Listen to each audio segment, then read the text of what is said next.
ফ্যাসিবাদকে বাংলাদেশে নিয়ে আসার, স্বৈরাচারী কাঠামোকে আবার ফিরিয়ে আনার প্রচেষ্টা চলছে। এই প্রচেষ্টা কারা রুখে দিবে?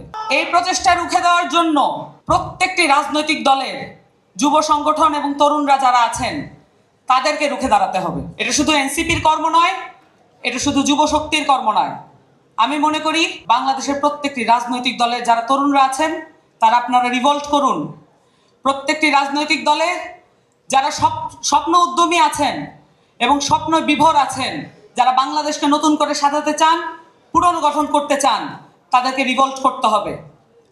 এবং প্রত্যেকটা রাজনৈতিক পক্ষকে এখন নতুন করে ভাবতে হবে তারা কি আওয়ামী লীগের সাথে রাজনীতি করবেন, আওয়ামী লীগের ন্যারেটিভে রাজনীতি করবেন, নাকি বাংলাদেশ পুনর্গঠনের ন্যারেটিভে রাজনীতি করবেন।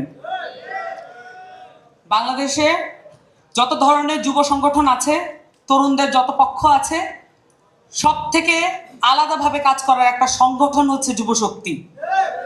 জাতীয় যুবশক্তির এই আবির্ভাব এবং আন্তর্জাতিক যুব দিবসকে পালনের যে উদ্যোগ জাতীয় যুবশক্তি দেখিয়েছে, এর মাধ্যমে আমরা একটা বার্তা দিতে চাই।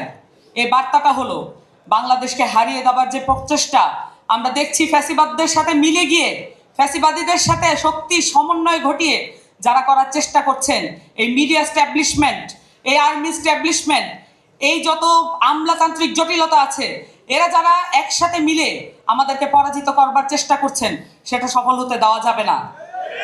সকলকে শক্তিশালী ভূমিকা পালন করতে হবে, রাজনৈতিক ময়দান ছেড়ে যাওয়া যাবে না।